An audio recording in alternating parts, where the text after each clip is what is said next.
उसने एक बार फिर सत्या के चेहरे को देखा। कल से न जाने कितनी बार वह इस चेहरे को देख चुकी है। दोपहर से अब तक तो वह 1 मिनट के लिए भी उससे अलग नहीं हुई थी। बस चुपचाप पास में बैठी रही थी। दोनों एक दूसरे से नजरें चुरा रही थी, एक दूसरे की ओर देखने से कतरा रही थी। सत्या का चेहरा व्यथा और दहशत से त्रस्त था। वह समझ नहीं पा रही थी कि अपनी बेटी को किस तरह दिलासा दे। उसके साथ जो कुछ घट गया था, अचानक ही जैसे उसका सब कुछ लूट गया था। वह तकिए में मुंह छुपाए बस सुबकती रही। सब कुछ जानने समझने के बावजूद उसने सत्या से न तो कुछ कहा था न पूछा था।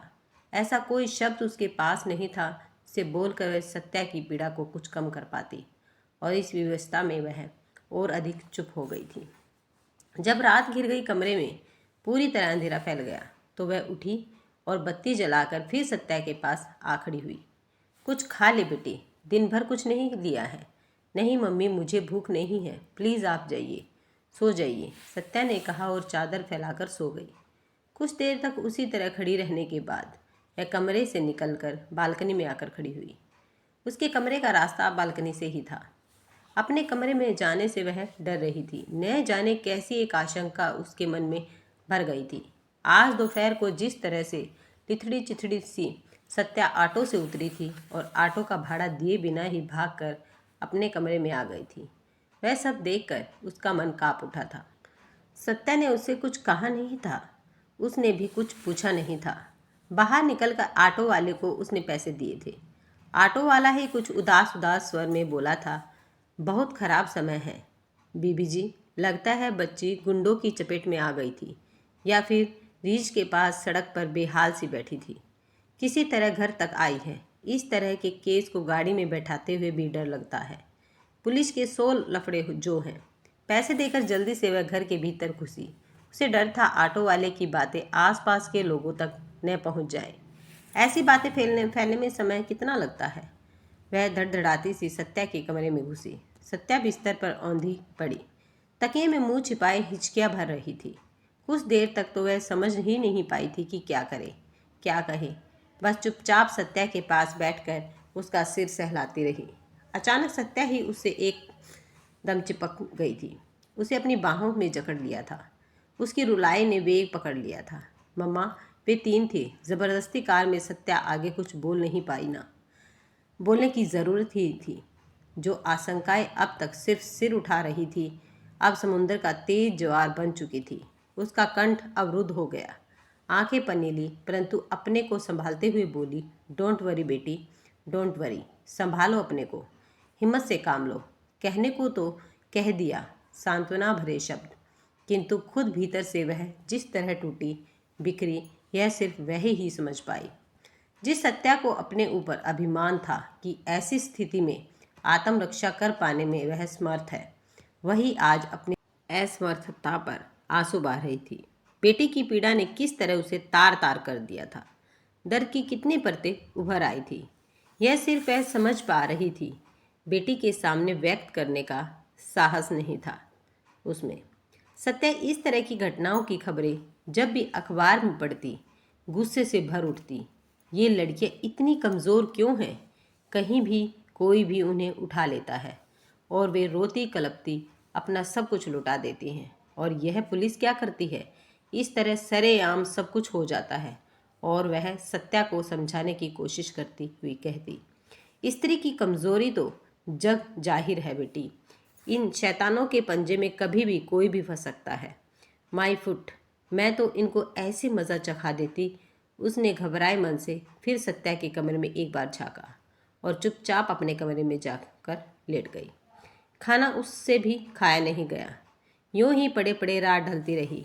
बिस्तर पर पड़ जाने से ही या रात के बहुत गहरा जाने से ही नींद तो नहीं आ जाती। उसने कमरे की बत्ती भी नहीं जलाई थी और उस अंधेरे में अचानक ही उसे बहुत डर लगने लगा। वह फिर उठकर बैठ गई, कमरे से बाहर निकली और फिर सत्या के कमरे की ओर झाँका। सत्या ने बत्ती बुझा दी और शायद सो रही थी। वह मंथर गति से फिर अपने कमरे में आई, बिस्तर पर लेट गई, किंतु आंखों के सामने जैसे बहुत कुछ नाच रहा था। अंधेरे में भी दीवारों पर कई कई परछाइयाँ थी। वह सत्या को कैसे बताती कि जो वेदना, जो अपमान आज वह झेल रही है, ठीक उसी वेदना और अपमान से एक दिन उसे भी दो चार होना पड़ा था।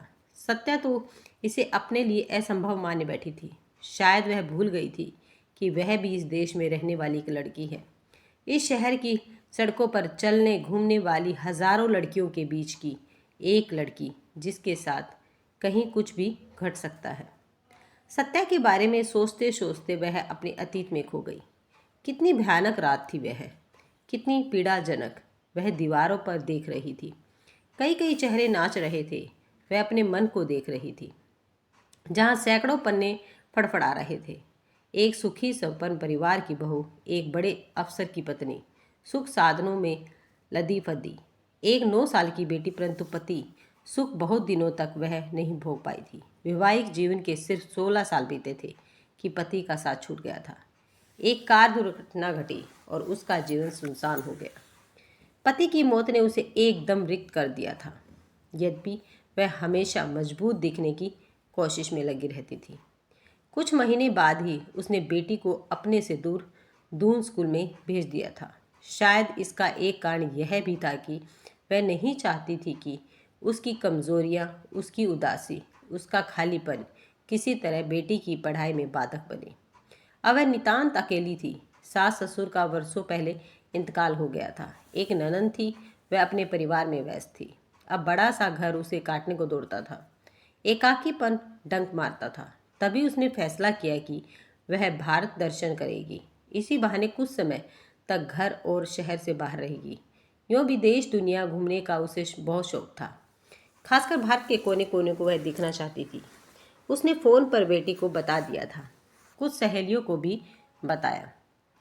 एक दो ने इतनी लंबी यात्रा से उसे रोका भी कि अकेली तुम कहाँ भटकती फिरोगी, पर वह कहाँ रुकने वाली थी, निकल पड़ी थी भारत दर्शन पर। और सबसे पहले दक्षिण गई थी। कन्याकुमारी, तिरुवनंतपुरम, तिरुपति, मदुरै, रामेश्वरम, फिर मध्य प्रदेश और उत्तर प्रदेश के अनेक शहर। राजस्थान को उसने पूरी तरह छान मारा था। फिर पहुंची थी हिमाचल प्रदेश। धर्मशाला के एक होटल में ठहरी थी। वहीं अंधेरी रात आई थी। जिन पहाड़ों के सौंदर्य ने उसे खींचा था, उन पहाड़ों ने ही उसे धोखा दिया। दिन भर वह इधर उधर घूमती रही थी। रात का अंधियारा जब पहाड़ों पर उगे पेड़ों को अपनी परछाई से ढकने लगा, वह अपने होटल लौटी थी। वे दोनों शायद उसके पीछे पीछे ही थे। उसका ध्यान उधर था ही नहीं। वह तो प्रकृति के नए संगरिंग और सौंदर्य सुख में ऐसी डूबी थी कि मानवीय छाया पर उसकी नज़र ही नहीं गई। जैसे रात चुपके चुपके धीरे धीरे आती है, उनके पैरों की गति भी वैसी ही थी। सन्नाटे में डूबा रास्ता भूले भटके ही कोई नजर आता था। उसी मुग्धावस्था में उसने अपने कमरे का ताला खोला। फिर भीतर घुसने के लिए एक कदम उसने उठाया ही था कि पीछे से किसी ने धक्का मारा था उसे। वह लड़खड़ाती हुई फर्श पर गिर पड़ी थी। गिरना ही था, क्योंकि अचानक भूकंप सा वह झटका कैसे संभाल पाती। वह कुछ समझती तब तक दरवाज़ा बंद हो चुका था। उन दोनों ने ही बत्ती जलाई थी। उम्र ज़्यादा नहीं थी उनकी। झटके में उसके हाथ पैर बांध दिए थे। वह चाहती थी चिल्लाए, पर चिल्ला न सकी। उसकी चीख उसके अंदर ही दबी रह गई थी। होटल तो खाली सा ही पड़ा था, क्योंकि पहाड़ों का सीज़न अभी चालू नहीं हुआ था। वह अकेली औरत, होटल का उसका अपना कमरा, एक अनजान जगह में बदनाम हो जाने का भय। मन का भय बहुत बड़ा भय होता है। उस भय से ही वह बंध गई थी। इस उम्र में यह सभी भोगना होगा, वह सोच भी नहीं सकती थी। वे लूटते रहे, पहले उसे, फिर उसका सामान। वह चुपचाप झेलती रही सब कुछ। कोई कुंवारी लड़की तो थी नहीं। वह भोगा था उसने सब कुछ पति के साथ, परंतु अभी तो वह रोंदी जा रही थी। एक ऐसे अपमान और पीड़ा से झटपटा रही थी वह। उन पीड़ादायी क्षणों को याद कर आज भी वह कांप जाती है। बस यही एक स्थिति ऐसी होती है जहां नारी अक्सर शक्तिहीन हो जाती है। अपनी सारी आकांक्षाओं, आशाओं की तिलांजलि देनी पड़ती है। उसे बातों में, किताबों में, नारों में स्त्री अपने को चाहे कितना भी शक्तिशाली मान ले, इस पशु वृत्ति के सामने उसे हार माननी ही पड़ती है। उस रात उसे अपने पति की बहुत याद आई थी। कहीं यह भी मन में आ रहा था कि उनके न होने के बाद उनके प्रति उसे किसी ने विश्वासघाती बना दिया था। न जाने कब तक वे लोग उसके ऊपर उछलते कूदते रहे। एक बार गुस्से में उसने एक की बाह में अपना दांत बिगड़ा दिया था। प्रत्युत्तर में उस शख्स ने उनकी दोनों छातियों को दांत से काटकर लहूलुहान कर दिया था। उसके होठों और गालों को तो पहले ही उन लोगों ने काट काट कर बदरंग कर दिया था। वह अपनी सारी पीड़ा को, गुस्से को, चीख को किस तरह दबाए पड़ी रही, आज सोचकर चकित होती है। यह स्पष्ट था कि वे दोनों इस काम के अभ्यस्त थे।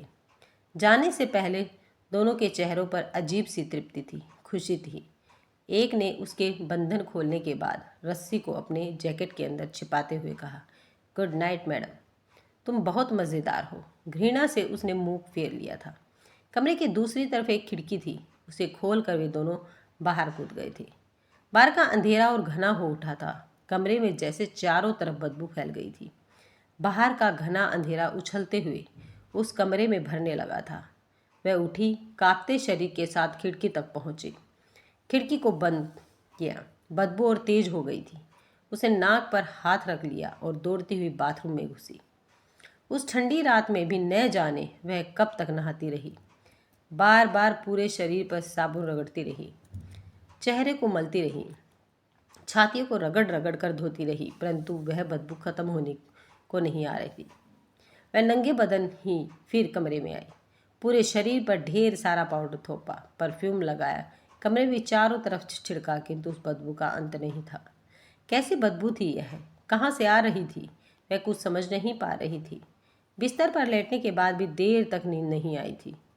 जीवन व्यर्थ लगने लगा था। उसे लग रहा था उसका जीवन दूषित हो गया है, उसका शरीर अपवित्र हो गया है। अब जिंदगी भर इस बदबू से उसे छुटकारा नहीं मिलेगा। वह कभी किसी से आंख मिलाकर बात नहीं कर पाएगी। अपनी ही बेटी से जिंदगी भर उसे मुंह छिपाना पड़ेगा। हालांकि एक मिनट के लिए वह यह भी सोच गई थी कि अगर वह किसी को कुछ नहीं बताएगी तो भला किसी को कुछ भी पता कैसे चलेगा।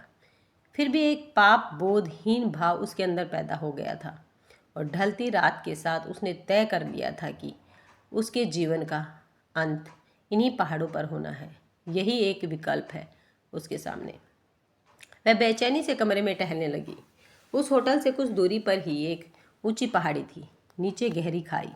वह कहीं भी कूद सकती थी। प्राण निकलने में समय ही कितना लगता है। कुछ देर छटपटाएगी, फिर सब कुछ शांत। पर रात में होटल का बाहरी गेट बंद हो जाता था। कोई आवश्यक काम हो तभी दरबान गेट खोलता था। वह भला उससे क्या आवश्यक काम बताएगी इतनी रात को? संभव ही नहीं था। उस वक्त बाहर निकल पाना। चक्कर लगाती रही कमरे में, सुबह के इंतजार में। भोर में ही गेट खुल जाता था। अपने शरीर पर एक शाल डालकर वह बाहर निकली। कमरे का दरवाज़ा भी उसने बंद नहीं किया। अभी भी अंधकार घना ही था, पर ऐसा नहीं कि रास्ते पर चला न जा सके। टहलखोरी के लिए निकलने वाले भी दो चार लोग रास्ते पर थे। वह मंथर गति से चलती रही। सामने ही वह पहाड़ी थी, एकदम वीरान, सुनसान। वह जा खड़ी हुई पहाड़ी पर। नीचे का कुछ भी नहीं दिख रहा था। भयानक सन्नाटा। वह कुछ देर तक खड़ी रही, शायद पति और बेटी की याद में खोई थी। हवा की सरसराहट उसके शरीर में कंपन पैदा कर रही थी, पर वह बेखबर सी थी। शोल में उड़कर शायद कहीं नीचे गिर गई थी। नीचे सामने कहीं कुछ भी नहीं दिख रहा था, सिवा मृत्यु के एक काले साए के। एक सकरी गुफा। वह समा जाएगी इसमें, बस अंतिम बार पति को प्रणाम कर ले। उसने अपने दोनों हाथ जोड़ लिए और ऊपर आसमान की ओर देखा। अचानक उसकी नज़रें सामने गई। देखा, दूर पहाड़ों के पीछे धीरे धीरे लाली फैलने लगी है। सुनहरी किरणें आसमान के साथ साथ पहाड़ों को भी सुनहरे रंग में रंग रही हैं। सूर्योदय सुना था। लोग यहाँ से सूर्योदय देखते हैं। आसमान की लाली, शिखरों पर फैली लाली अद्भुत थी। वह उसी तरह हाथ जोड़े विस्मित से वह सब देखती रही। उसके देखते देखते लाल गोला ऊपर आ गया। तेजोमय सूर्य रात के अंधकार को भेदता अपनी निर्धारित दिशा की ओर अग्रसर। सूर्य सच उस दृश्य ने पल भर में ही उसके भीतर का सब कुछ जैसे बदल डाला। अंधकार को तो नष्ट होना ही है, फिर उसके भय से अपने को क्यों नष्ट किया जाए? कोशिश तो अंधकार से लड़ने की होनी चाहिए, उससे भोगने की थोड़ी ही। वही जीत तो असली जीत होगी और वह लौट आई थी, एक नए साहस और उमंग के साथ, एक नए विश्वास और दृढ़ता के साथ। अचानक छन की आवाज़ हुई। उसकी तंद्रा टूट गई। अतीत से वर्तमान में लौटना पड़ा उसे। यह आवाज़ सत्या के कमरे से ही आई थी। वह समझ गई सत्या अभी तक सोई नहीं है। शायद वह भी किसी बदबू से परेशान होगी। एक दहशत के साथ शायद अंधेरे कमरे में टहल रही होगी। उसे टकरा कर कुछ गिरा, टूटा है। छन, यह अस्वाभाविक नहीं था। सत्या जिन स्थितियों से गुजरी है, जिन मानसिकता में अभी जी रही है, किसी के लिए भी घोर यातना का समय हो सकता है।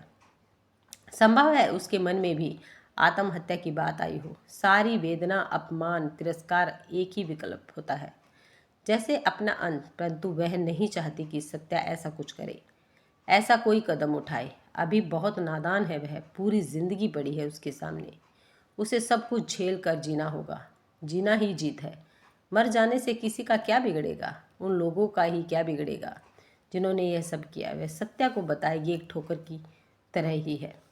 यह सब कुछ ठोकर खाकर आदमी गिरता है, परंतु संभल कर फिर उठता है, फिर चलता है। वह स्थिर कदमों से सत्या के कमरे की ओर बढ़ी। उसके पैरों में न कंपन थी, न मन में अशांति। कमरे में घुसने से पहले बालकनी की बत्ती को उसने जला दिया था। अगर आपको ये वीडियो पसंद आई है तो वीडियो को लाइक, शेयर और सब्सक्राइब करना ना भूलें।